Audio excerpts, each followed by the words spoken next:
In the early years of the 20th century, America was on the move. Cities were growing, factories were rising, and the dream of progress filled the air. But for most people, that dream was still out of reach, because the world itself was not yet built for movement. The streets were filled with horses, carriages, and chaos. The automobile existed, yes, but it was a luxury for the rich, a curiosity for the daring, not a tool for the common man. And then came a man named Henry Ford, a mechanic, a visionary, a man who didn't just build a car, he built a system that would transform the modern world. Henry Ford was born on a Michigan farm in 1863. From an early age, he was fascinated by machines.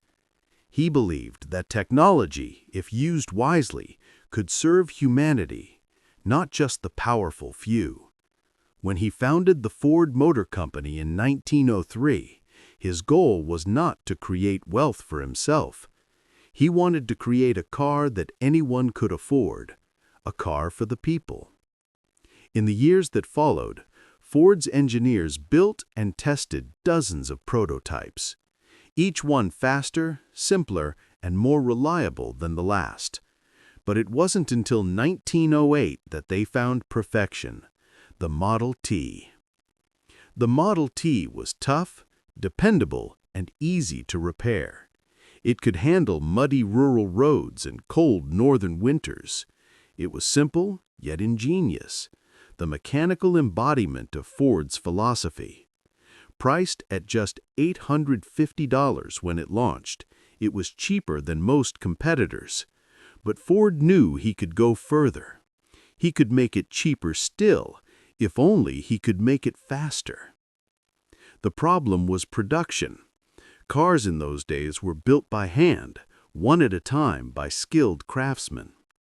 It took 12 hours or more to build a single automobile. Ford wanted to build thousands, and to do that, he would need to reinvent manufacturing itself. In 1913, at Ford's Highland Park plant near Detroit, the modern assembly line was born. The idea came from unexpected places, from meatpacking houses in Chicago, where carcasses moved along rails and each worker performed a single task. Ford reversed the logic. Instead of bringing the work to the man, he brought the man to the work. Each worker would repeat one small operation, again and again, while the car moved past them on a moving belt. The result was breathtaking.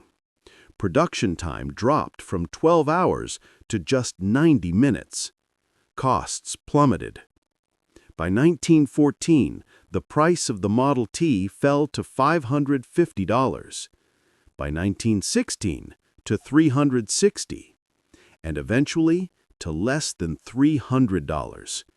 The car that once symbolized privilege became a household necessity. But Ford didn't stop there. He shocked the industrial world again by announcing the $5 workday, more than double the average wage at the time. Critics called him a fool. They said he'd go bankrupt.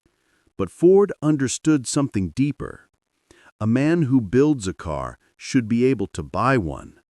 By raising wages and reducing hours, he created not only loyalty, but a new kind of consumer, the American worker who could afford the very products he made.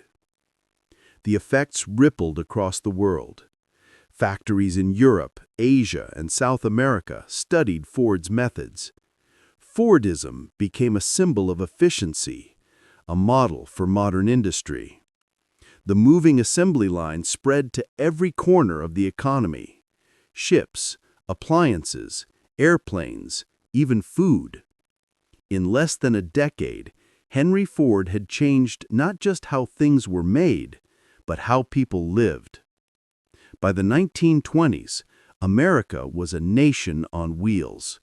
The Model T had become part of everyday life, a symbol of freedom and independence. Families could travel farther, explore more, live beyond the limits of their towns. New industries emerged: gas stations, motels, diners, and highways. The car had given birth to the modern landscape. But Ford himself was a man of contradictions. He despised debt and bankers. He resisted change even as he embodied it. When competitors began offering cars in colors and styles, Ford famously refused, insisting, "You can have it in any color, as long as it's black." His stubbornness, once a strength, became a weakness. By 1927, the Model T's reign was ending. Chevrolet and General Motors were rising, offering comfort and design alongside affordability. Ford shut down production to retool his factories for the next generation, the Model A. It marked the end of an era, but not the end of Ford's legacy. Because what Henry Ford had built was far greater than a single car. He had built the blueprint for the 20th century, a world powered by machines, fueled by mass production, and driven by human ambition. His assembly line shaped not just how cars were made, but how society itself would function, in factories, in offices, and even in homes. The age of craftsmanship had given way to the age of industry, and the automobile, once a symbol of luxury, became a symbol of freedom. Henry Ford didn't just change the way we move, he changed the way we live. The man, the machine, the idea.